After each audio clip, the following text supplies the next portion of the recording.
Five ghosts caught on tape. Granny's house. Nagsimula ang lahat ng puntahan ni Craig at ng kanyang anak ang bahay ng namayapang lola ng kanyang asawa. Andun sila para tingnan ang mga kailangang i-renovate sa bahay. Habang chinecheck niya ang mga kailangang ayusin, nakikita niya na tumatakbo, tumatawa at kumukuha lang ng pictures ang kanyang anak ng mag-isa. Napansin din niya ang kanyang anak na naupo sa sahig at itinaas nito ang kanyang mga kamay na para bang gustong magpakarga. Tumayo ang bata at lumapit sa pinto na parang may inaabot sa hangin. Dito nga napicturean pa niya ang bata. Ngunit pag uwi nila, nireview niya ang mga kuha niya sa bahay para tignan ang mga dapat ayusin nang may kakaiba siyang mapansin sa litrato ng kanyang anak. Ang bata, bitbit ang kanyang sapatos na parabang binibigay ito sa kung sino man ang nasa loob ng kwarto. Dito nanginig ang kanyang mga laman. Dahil nang i-zoom in niya ang photo, parang may kamay na umaabot sa sapatos ng kanyang anak. He just brushed it off, thinking na baka anino lang o kung anuman. Bumalik siya sa bahay at dito na nga niya inayos to. Matapos ang ilang araw matapos niyang gawin ang lahat ng dapat ayusin, pauwi na sana siya nang mapansin niya ang paggalaw sa loob ng bahay at ito ang kanyang nakita.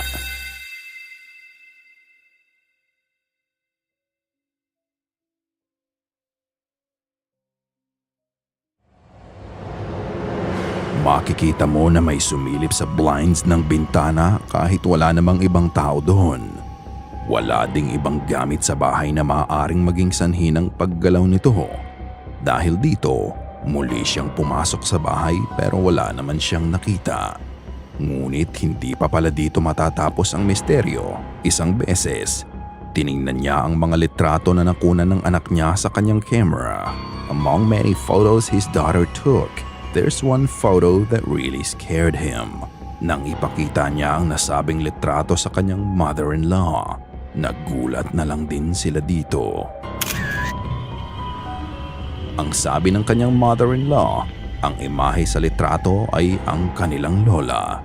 Kitang-kita ang pagkakahawig nito sa litrato ng lola nung nabubuhay pa. Napaisip na lang din sila kung paano ito nakunan ng bata dahil matagal nang patay ang lola nila. Dito niya naisip ang video and spooky enough, nang i-check niya ang zoomed-in footage, makikita mo na ang nagbubukas ng blinds ay parang parehong imahe na nakunan ng kanyang anak. So, is his in-laws grandma still lingering in the house? Or is it a work of a dark force trying to fool them into thinking that it's their grandma? Ikaw na ang bahalang humusga. Followed. Pauwi na si Meng galing trabaho isang gabi. Habang naglalakad siya sa kalsada, nakasalubong niya ang pusa ng kanilang kapitbahay. Just like before, he patted the cat and recorded the interaction. Then he caught a glimpse of something in the middle of the street. At dito na niya itinutok ang camera. He was about to encounter something sinister. Something you won't easily forget. Hi, my baby. What the fuck? Natatago ng madilim na anino ng puno ang isang silhouette ng lalaki na nakatayo lang sa gitna ng daan. It's just standing there, watching him. In that instant, a bone-deep chill surged through his spine, freezing him in place. Then all of a sudden, the shadow moved at dito na nakat ang video. Unfortunately for him, hindi pala ito ang huling beses na may encounter niya ang shadow figure. One night, habang naglalabas siya, nagvi-video siya para ipadala sa kaibigan niya nang bigla siyang makarinig ng ingay sa likod niya. And this is what he captured. Please ignore the way I look right now. But I'm gonna do a little rant because ever since school started, I feel like I've not been able to catch a fucking break. I have doctor's appointment at 6:30, work at 9:30, clinicals on Thursday.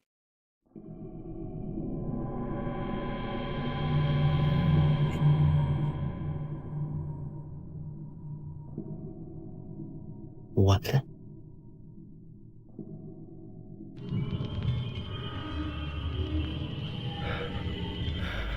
I play Pokemon shit.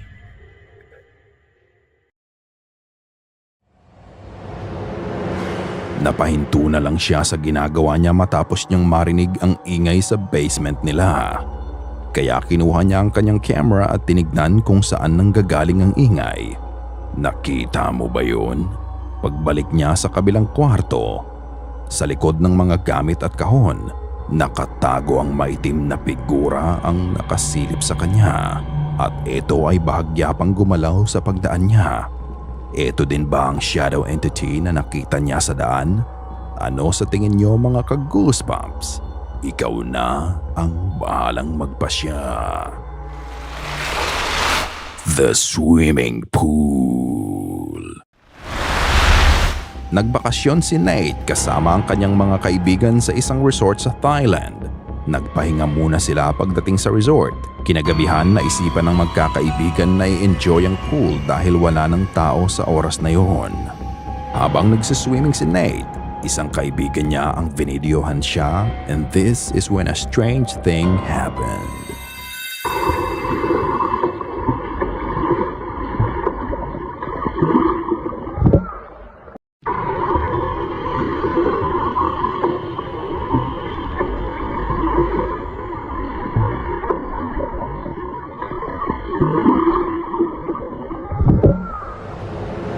As you can see, Nate is struggling to swim. Kahit na pinapadyak niya ang kanyang mga paa at patuloy sa paglangoy, hindi siya gumagalaw sa pwesto niya. Strangely, sa likod niya, makikita mo ng malinaw na merong katawan sa likod niya na tila ba pinipigilan siya sa paglangoy. Makikita mo ang balikat at lower torso nito. Pero nang tignan niya kung sino ang nasa likod niya, wala namang tao doon. As if the body just vanished out of nowhere. Ang nahagip nga ba nila sa camera ay multo na nagpapakita sa pool na yon o gawa-gawa lamang? Ano kayang dahilan nito at pinipigilan niya si Nate sa paglangoy? But again, in the end, it's for you to decide. Living Blanket. Alea's family began experiencing unsettling paranormal disturbances in their home after the tragic deaths of two loved ones, both passing just 5 months apart. Nagkaroon ng mabigat na pakiramdam sa bahay at mga pangyayari na hindi nila maipaliwanag. Isang beses, may kakaibang nagaganap sa kanilang kwarto, mainly sa kama nila. Nakuna ng strange event ng CCTV at ito ay nangyari din sa mismong harapan ng mag-asawa.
Sa video, naglalagay sila ng gupit-gupit na papel at bote ng tubig sa ibabaw ng kama. At kahit wala namang gumagalaw dito, makikita mo na nagbabago ang pwesto ng mga ito. What's weird, kahit nasa kwarto sina Alea, tuloy-tuloy pa din ng strange activity.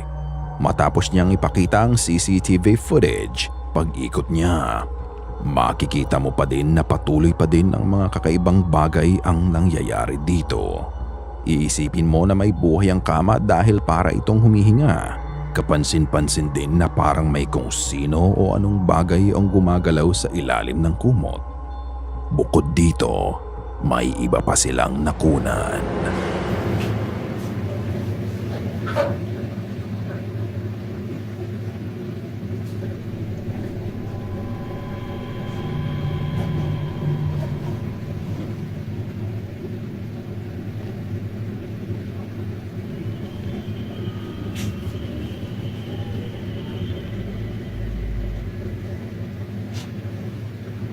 Habang nasa kitchen ang isa nilang anak, dahang-dahang nagbukas ang pantry door sa kitchen nila.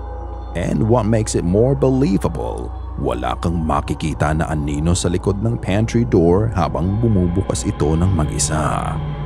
Dahil kung ito ay hoax, makikita mo sana na may anino sa likod ng pinto. Ayon kay Alea, hindi naman sila natatakot sa mga kakaibang bagay na nangyayari sa loob ng bahay nila at wala silang nararamdaman na negative energy dito. Pero kung ikaw si Alea, ano ang gagawin mo? Hide and seek. Ang videong mapapanood nyo ay nanggaling sa Mexico. Ito ay kuha ng security camera sa mall ng Plaza Ciudadela. Ang bahagi ng mall na ito ay restricted area at tanging mga staff lang ang may access dito. Makikita nyo ang isang bata ang nakapasok sa area. Wala namang kakaiba o unusual dito. Maaring naligaw lang ang bata o nakapasok sa bahagi ng gusali ng mall na to nang may pumasok na staff dito.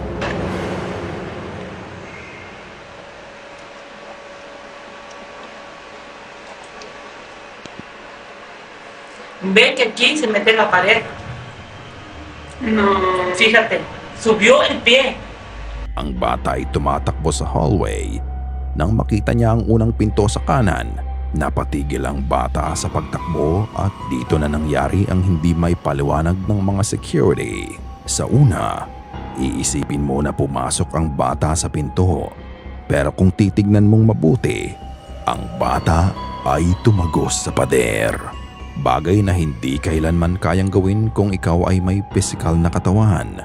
Ayon din sa mga nagbabantay dito, nakalock ang pinto na yun, kaya imposible talagang makapasok ang bata dito. However, hindi dito natatapos ang strange phenomena. Although spooky, nagpadala pa din sila ng security guard dito para i-check ang area, para kung sakali talagang may batang naligaw dito ay matulungan nila. But instead of finding the kid, what they found is something more horrifying. No, ahí se va a meter, espérate.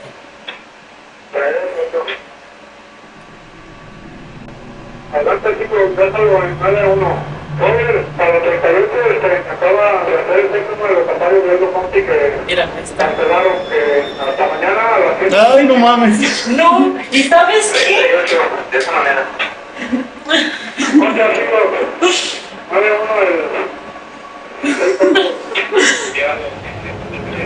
Pagdating ng security doon, pinuntahan niya ang kwartong pinuntahan ng bata ngunit wala naman siyang nakita doon. At paglabas ng guard sa kwarto, while giving report and update sa mga kasamahan niya, sa taas niya, nagmanifest muli ang bata at sinilip ang security personnel. After a brief moment, it just went back inside the wall. As if the ghostly child is playing hide and seek with the security.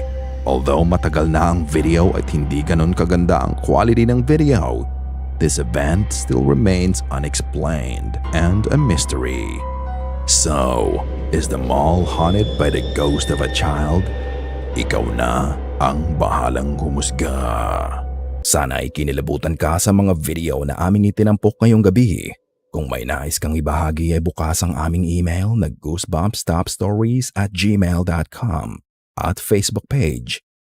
Check out our TikTok page na din at goosebumpstop5. At kung hindi ka pa nakasubscribe at nakalike sa channel at video na ito, gawin mo na. Kung nais mong walang nilalang na bumisita sa'yo mamayang gabi.